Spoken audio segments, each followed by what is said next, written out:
Merci, vous faites bien de nous rejoindre sur notre chaîne et média en ligne qui voit Média TV. En cette date du mardi 27 août 2024, nous vous approchons infiniment de partout et à travers la planète Terre. Nous vous disons approchez, vous êtes les bienvenus sur cette chaîne dans le cadre de suivre la production d'aujourd'hui. Vous êtes dans plusieurs régions à travers l'Afrique, surtout dans la partie de l'Afrique centrale. Vous êtes en Afrique occidentale. Nous vous disons infiniment merci beaucoup aux grands amis de l'Afrique occidentale, au Burkina Faso, aux grands amis du Mali et du Niger et de la Côte d'Ivoire, dans toutes ces régions. Merci beaucoup de nous rejoindre sur cette chaîne dans le cadre de suivre cette production. Aujourd'hui, dans cette production, nous allons essayer de parler ensemble au sujet de ces fléaux qui frappent l'Afrique ce dernier temps.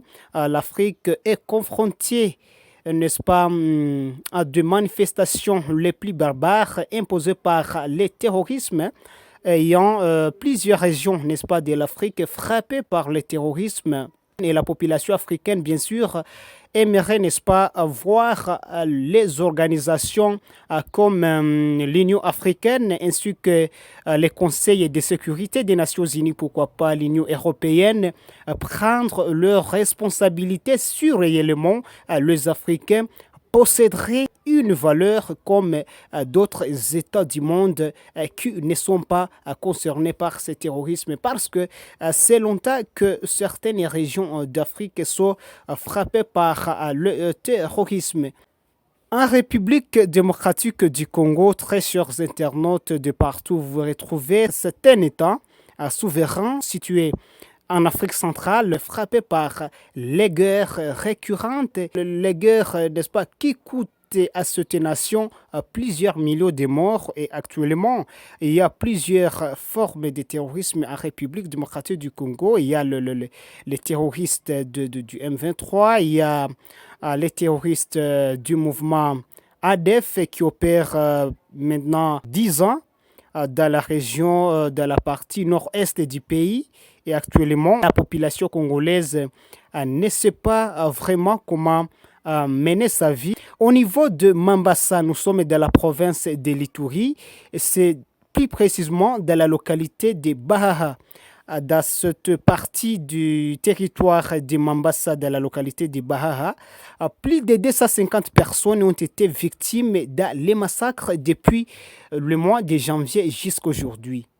Donc, dans ces éléments des trimestres, plus de 250 personnes ont été déjà massacrées par ces terroristes du mouvement ADF, Allied Democratic Force, ADF, et cette rébellion ou ces terroristes qui opèrent dans cette partie du territoire, dans cette partie de la province de l'Ituri. Il faut des actes les plus barbares dans cette partie du pays et comprenez, quand il y a dans des trimestres seulement, plus de 250 personnes être coûté la vie, ça fait une situation très catastrophique. Ce qui doit normalement révolter, ceci doit révolter, n'est-ce pas, la conscience des autorités pour pouvoir prendre les précautions pour que cette problématique soit éradiquée.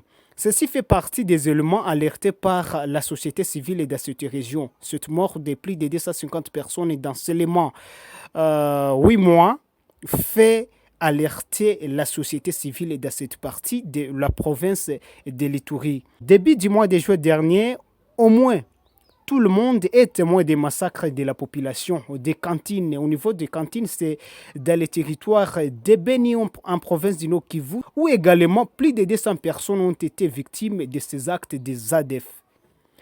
Donc, pas seulement dans la province de l'Ituri, mais aussi dans la province du Nord Kivu, parce que ces ADF, quand ils ont commencé leurs actes terroristes vers les années 2014, début 2014, parce qu'ils ont commencé leur massacre, c'était vers les derniers trimestres de l'an 2013.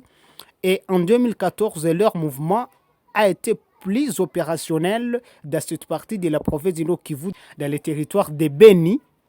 Et la province voisine du Nord Kivu, donc celle de l'Ituri, a été directement affectée par ces fléaux du terrorisme de l'ADF. Donc voilà ce qui prévaut. Donc vous voyez que depuis janvier jusqu'au mois d'août, on peut facilement compter plus de, si vous prenez les 250 personnes en Ituri, répertoriées déjà par la société civile, et vous prenez plus de 200 personnes massacrées au niveau des cantines à Beni, facilement vous avez à peu près 500 personnes, donc c'est plus de 500 personnes qui sont massacrées par les ADF. Donc ceci devrait interpeller les consciences de dirigeants congolais pour qu'ils puissent prendre des mesures contre cette rébellion, contre ces mouvements inconnus, ces mouvements mal identifiés, ces mouvements sans aucune identité congolaise, mais qui continuent toujours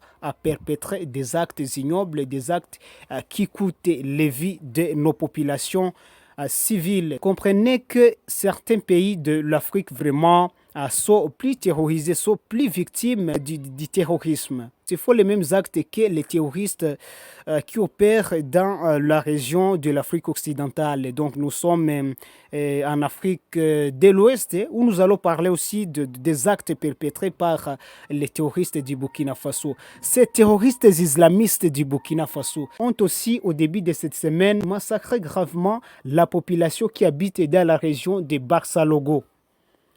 Donc ces terroristes comprenaient qu'ils ont aussi opéré, ils ont dans leurs opérations ignobles, dans leurs opérations inhumaines, mené les attaques contre les populations de la région de Barça-Logo. Cette région de Barça-Logo, c'est une commune rurale située dans la province de San Matenga.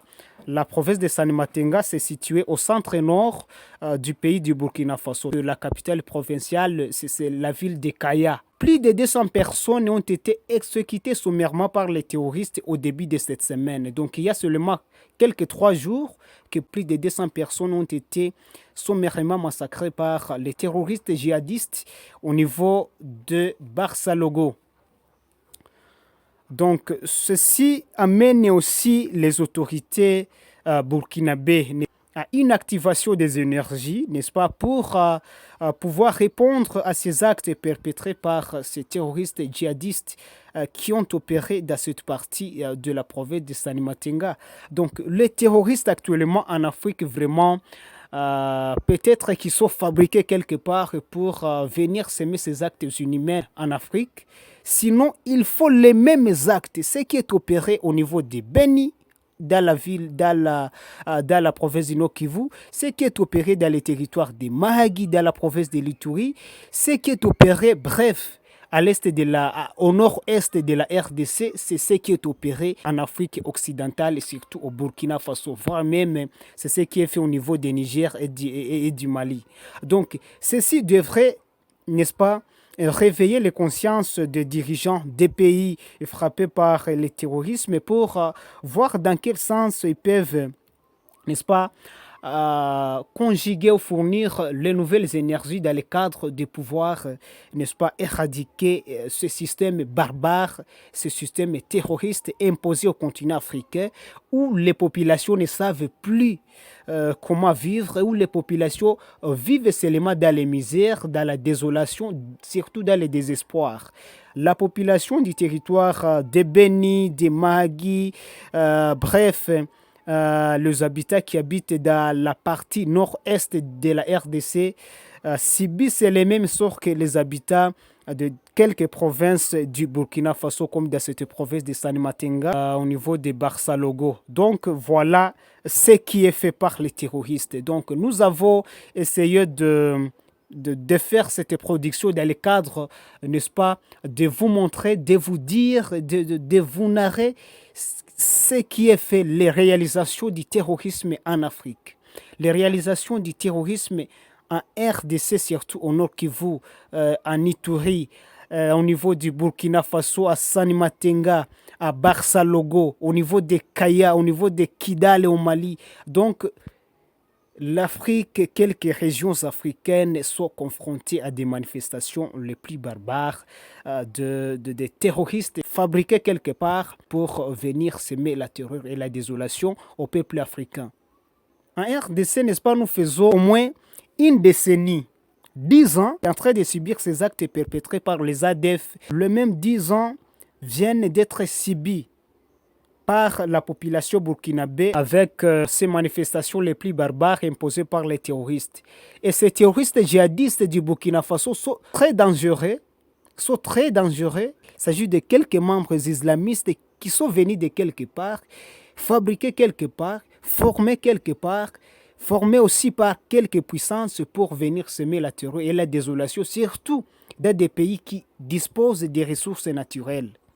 Seulement les pays africains disposant des ressources naturelles sont ces pays confrontés au terrorisme. Les Mali, le Niger, le Burkina Faso, la RDC sont des pays qui disposent des ressources naturelles.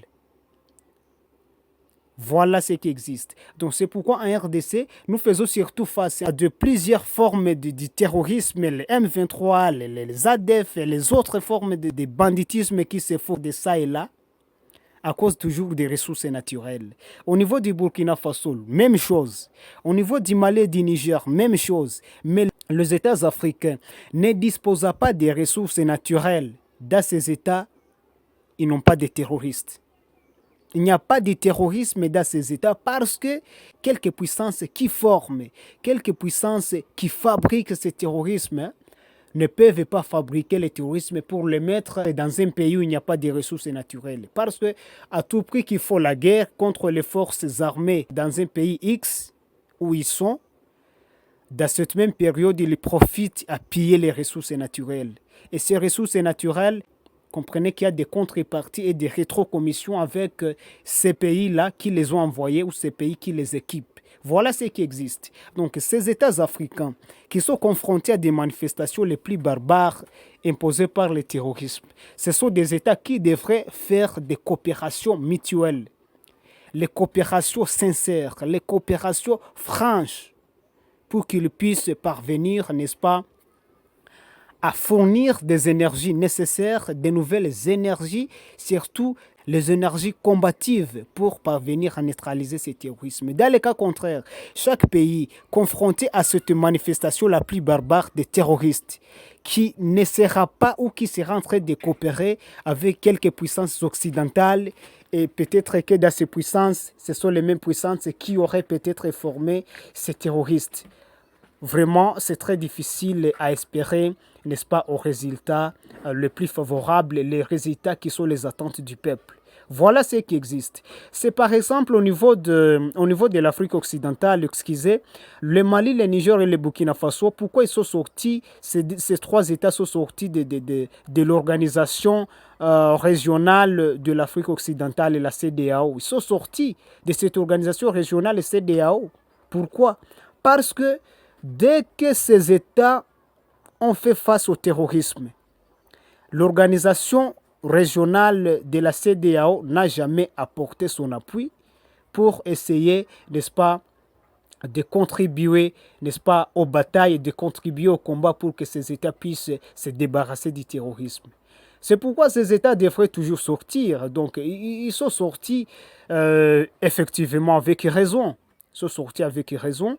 Parce que c'est très difficile de rester dans une famille dans laquelle vous n'avez aucun soutien, aucun appui quand vous êtes agressé par les terroristes quelque part. Voilà pourquoi au mois d'octobre 2023, naquit l'Alliance des États d'Israël, donc l'alliance de ces trois États, voir dans quel cadre ils peuvent coopérer mutuellement pour parvenir, n'est-ce pas, à éradiquer le terrorisme au lieu de rester dans une famille régionale dans laquelle ils n'ont pas d'appui. C'est comme cela que les trois pays vont naître dans cette nouvelle alliance AES après être sortis de cette organisation régionale de la CEDEAO. Ce que nous faisons, c'est nous transformer, de pouvoir aspirer à cette Afrique nouvelle, cette Afrique rêvée par Emery Patrice Lumumba, cette Afrique rêvée par Thomas Sankara, cette Afrique rêvée par Jomo Kenyatta, cette Afrique rêvée par Muammar Minyan al-Gaddafi,